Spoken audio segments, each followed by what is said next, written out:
श्रीरामचन्द्रं शरणं प्रपद्ये श्रीरामदूतं शरणं प्रपद्ये श्रीराम जय राम जय जय राम श्रीराम जय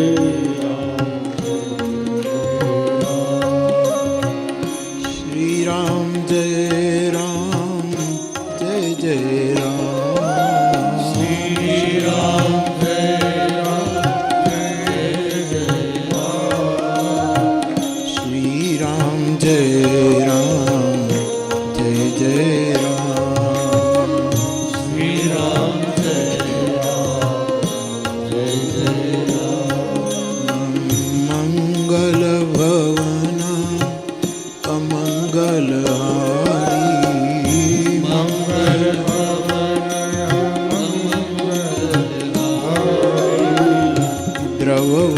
दशरथ अजिर बिहारी दशरथ अजिर बिहारी श्री राम जय राम जय जय राम श्री राम जय राम जय जय राम जय जय जय हनुमान गोसाई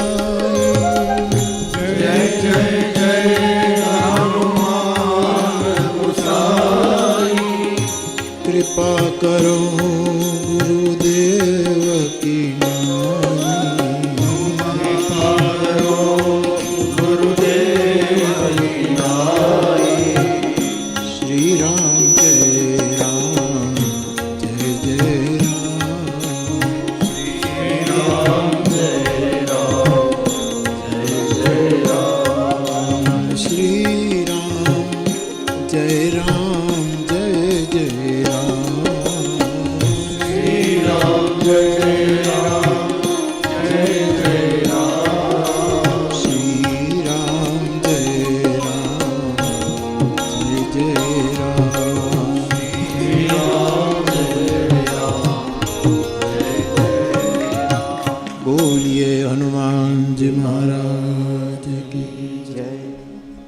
સૌ પ્રથમ આ ભૂમિને મારા પ્રણામ.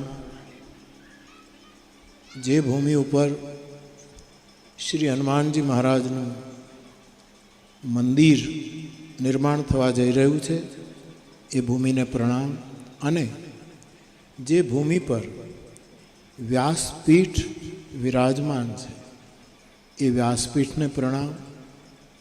વ્યાસપીઠ ઉપર પરમહંસોની સંહિતા એવું એક પરમશાસ્ત્ર શ્રીમદ ભાગવતજી વિરાજમાન છે. શ્રીમદ ભાગવતજીને મારા પ્રણામ.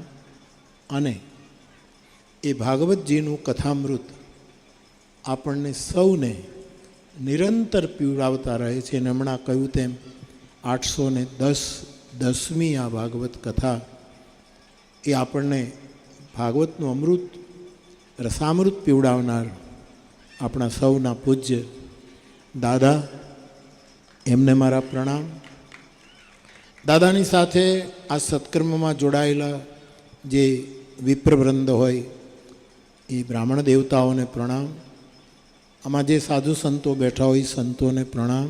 અને દાદાની સાથે વર્ષોથી ભાગવતનું ગાયન અને એની સાથે પોતાનો સ્વર, પોતાનું સૂર, પોતાનો લય, પોતાનો તાલ એ બધાનું સંયોજન કરતા આ સૌ સંગીતના ઉપાસકો, આપ સૌના પ્રતિ પણ મારી ખૂબ જ પ્રસન્નતા અને શાંતિરામ બાપુની ચેતના.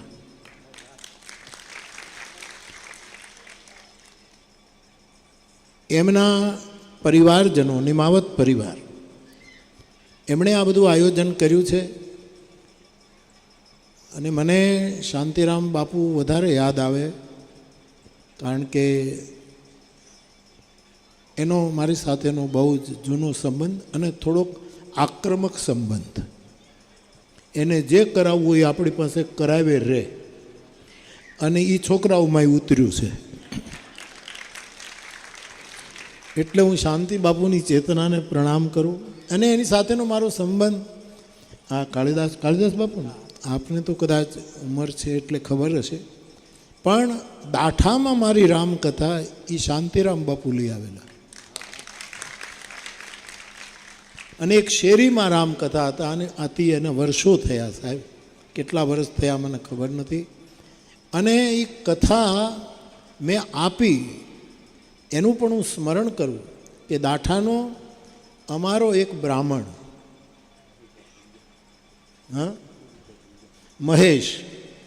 મહેશભાઈ અને હું બંને શાહપુર શિક્ષકની ટ્રેનિંગમાં સાથે હતા. એક જ રૂમમાં અમે રહેતા હતા. હું માળા ફેરવ્યા કરું, રામાયણનો પાઠ કર્યા કરું. એ મને કહે તું નાપાસ થઈશ, પછી મારું કાંતી આપે, મારું હોમવર્ક કરી આપે, એ બધું મારું એ બ્રાહ્મણ દેવતા કરતા. મારે કોઈ મિત્ર નથી એટલે કોઈ દુશ્મન પણ નથી, પણ એક મિત્ર મારે કહેવો જોઈએ કે આ મહેશ હતો. અને એ મહેશે મને કીધું કે બાપુ, મેં જો કાંઈ તમારું કામ કર્યું હોય તો મારું એક કામ કરો કે મારા દાઠામાં કથા આપો. અને મેં એના બોલ ઉપર કથા આપી. અને શાંતિરામ બાપુનો તો બહુ જ મારી સાથેનો આત્મીય સંબંધ. આજે પૂજ્ય દાદાની કથા અહીંયા છે.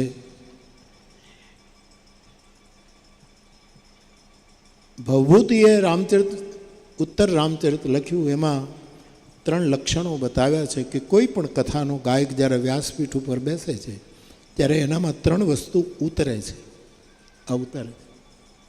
અમે રામાયણ કહીએ કે ભાગવત કહીએ કે જે આપણા પૂજનીયો કથાનું ગાયન કરે એમાં અવતારો તો આવે છે. ભાગવતજીમાં એ અવતારોની કથા આવે, વંશોની કથા આવે, રામાયણમાં રામ અવતારની કથા આવે, આ બધું તો આવે. પરંતુ ભવભૂતિ જેવા એક મહાન પ્રજ્ઞાવાન મહાપુરુષ એમ કહે છે કે જે વ્યાસપીઠ ઉપર બેસીને ભગવાનની કથા ગાતા હોય એનામાં એને ખબર ન હોય એવા 3 અવતાર થાય છે. હું મારા વક્તાઓને જોઉં, દાદા તો સવાલ જ ને, આપણા પૂજ્ય છે, વર્ષોથી એમનો અમારી સાથેનો આત્મીય સંબંધ છે. અને કોઈ પણ વક્તા હોય એનામાં 3 વસ્તુ અવતરી, એ અમને ખબર ન હોય, આપણને ખબર ન હોય કે આપણામાં આ બધું આવ્યું છે. પણ એ 3 વસ્તુ આવે છે એટલે જ 800 કથા સુધી પહોંચાય છે, 900 કથા સુધી પહોંચાય છે. અને છતાંય થાક નથી લાગતો. મને હજી 79 વર્ષે એમ થાય છે કે હું આ અત્યારે ક્યાં આપણે કથા કરીએ છીએ, ગોંડલમાં. આટલો પલો કાપીને આવ્યો તો ગામનું નામે ભૂલાઈ ગયું. એ મને એમ કે હું જાણે હજી પહેલી જ કથા કરું છું, એવો ઉત્સાહ વર્તાય છે. આનું કારણ એક જ છે, ભવભૂતિના શબ્દો દાદા, કે 3 વસ્તુ વક્તામાં ઉતરે છે. એમાં પહેલા વિંદેમ દેવતા વંશે, એક તો વક્તાને ખબર ન હોય એવો કોઈ દેવતા એનામાં ઉતરે છે. અને તેથી વ્યાસપીઠ ઉપર જ્યારે કોઈ પણ વક્તા બેઠો હોય ત્યારે એને મનુષ્ય નહીં સમજતા, કોઈ દેવ વિરાજમાન થાય છે. એ ઈચ્છે નહીં. આ શરદ દાદા થોડું ઈચ્છે કે મને કોઈ દેવ માનો, એ તો બિલકુલ આપણી જેમ સરળ સીધા, પણ એનામાં કંઈક અવતરણ થાય છે. એ પહેલું અવતરણ છે, કોઈ દેવી તત્વ એનામાં અવતરણ કરે. બીજું અમૃતા. ભભૂતિ કહે છે એની જીભ ઉપર અમૃત આવીને બેસી જાય છે. ભગવતી સરસ્વતી સ્વર્ગમાં જઈ અને ઇન્દ્રની પાસે, દેવતાઓની પાસે જે અમૃત હોય આખો કળશ લઈને આવી જાય છે વ્યાસપીઠ ઉપર, અને વક્તાને એની જીભ ઉપર અમૃત આપે છે. એટલે એના અમૃત વચનો આપણને પ્રિય લાગે છે, નહીંતર એની જ કથા હોય છે. છતાં કેમ આપણને આટલો રસ પડે છે? કારણ કે અમૃતનો અવતરણ થાય છે. વક્તાઓને સમુદ્ર મંથન કરીને અમૃત નથી કાઢવું પડતું, એને પ્રસાદીમાં અમૃત એની જીભ ઉપર આવેલું હોય. આ બીજું. અને ત્રીજું, ભાગવત હોય, શિવપુરાણ હોય, દેવી પુરાણ હોય, રામ કોઈ પણ સદગ્રંથની કથા હોય, ઉપનિષદોના પ્રવચનો હોય, વેદો, એમાં ત્રીજું એ વક્તામાં આત્માની કળા ઉતરે છે. આ 3 વસ્તુ જ્યારે આવે વક્તામાં ત્યારે એ વક્તા વર્ષો સુધી કથાનું ગાયન, અને એ વક્તાને ખબર પણ ન હોય. હું દાદા બોલતા હોય કે કોઈ પણ વક્તા બોલતા, હમણાં જ મેં દાદાના સુપુત્ર ને અમારા તલગાજડામાં સાંભળ્યું. કેટલો આનંદ થાય અમને, કેટલી પ્રસન્નતા થાય આશીષને સાંભળ્યું ત્યારે. મને હંમેશા હું માર્ક કરું કે 3 વસ્તુ ઉતરી છે સાહેબ. દૈવત્વપણું. આમ તો બ્રાહ્મણ દેવતા એ તો પૃથ્વીના દેવતા તો પહેલેથી છે, એ તો પૃથ્વીના દેવતા જ. તો દેવતાપણું તો છે, પણ વિશેષ રૂપે દેવતાપણું ઉતરે, અમૃત આવીને ઊભું રહે, અને કથાને કહેવા માટેની આત્માની કળા ઉત્પન્ન થાય છે, શરીરની કળા નહીં. અમે આમ હાથ કરીએ કે આમ હાથ કરીએ કે સૌની પ્રસ્તુતિ હોય એ ઠીક છે, પણ આત્મકળા વ્યાસપીઠ ઉપર આવીને વક્તામાં પ્રવેશ કરતી હોય છે. એવા પૂજ્ય દાદા કથા સંભળાવી રહ્યા છે. મને કથા, દાદાની કથા છે તો મને ખબર નહોતી. આપે કીધું તું, મને કીધું તું એમ કે કીધું તું ને એમ કહે છે. હું ભૂલી ગયો. મને રસ્તામાં કીધું દાદાની, મેં કીધું આ તો બહુ સરસ, તો લાભ મળી જશે મને. હું બહુ રાજીપો વ્યક્ત કરું છું. અને આજે સવારે જ હું કથામાં કહેતો હતો, એ વાત કહીને જતો રહું. વિનોબાજીને કોઈએ પૂછ્યું કે તમારા સવારે જાગો અને રાત્રે સૂવો, તમારો દિનચર્યાનો કાર્યક્રમ શું? ત્યારે વિનોબાજીએ કીધું 4 વસ્તુ. 1, સવારમાં જાગું એટલે વિશ્વ કલ્યાણનો હું શિવ સંકલ્પ કરું છું કે આ જગતનું કલ્યાણ થાય, આ પહેલું કામ. પછી હું એટલું ઈચ્છું, એટલું બોલી નાખું, એટલું નહીં, પછી આખો દિવસ બધાનું કલ્યાણ થાય એના માટે હું પરિશ્રમ કરું, શ્રમ કરું. એણે નામ આપ્યું સાધના. એના માટેની હું સાધના કરું દિવસ દરમિયાન. 3, એ સાંજ પડી જાય, સૂરજ આથમી જાય પછી મેં જે સવારે સંકલ્પ કર્યો, શિવ સંકલ્પ, એના માટે મેં આખો દિવસ સાધના કરી. એ સાધના જે મેં કરી, જે રીતે કરી, એ બધું જ હું પરમાત્માને સમર્પિત કરી દઉં છું. અને એ થઈ ગયા પછી 4થું કામ, હું સમાધિ જેવી નિદ્રા લઉં છું. આ 4 એના પડાવો છે.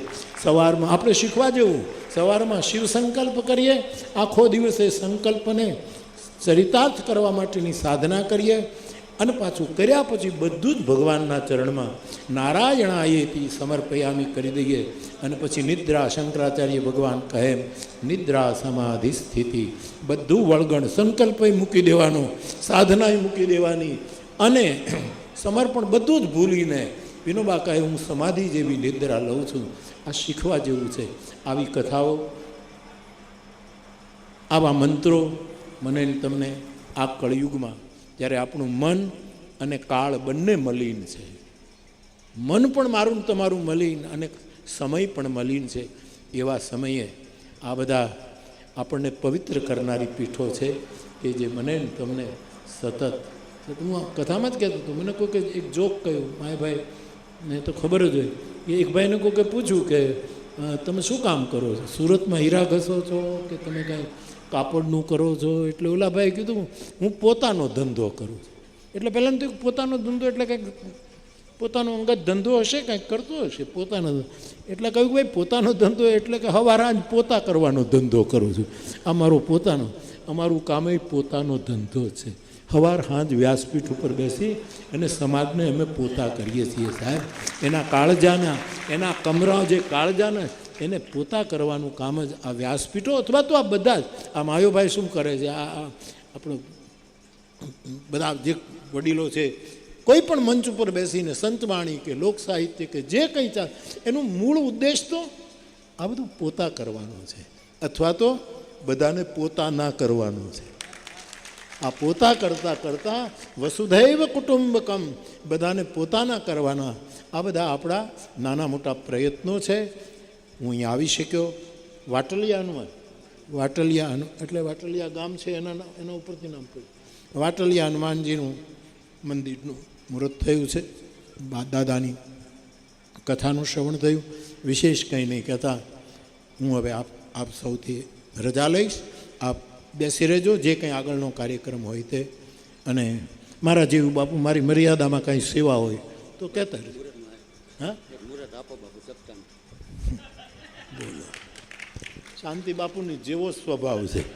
મેં કીધું કાંઈ નાના મોટી સેવા હોય તો હવે તો મુહૂર્ત આપો, બોલો. બીજું તો હું મારું વાત આ ગયો. તો બાપ હું રાજીપો વ્યક્ત કરું છું. આપ સૌને મારા પ્રણામ. જય સિયારામ.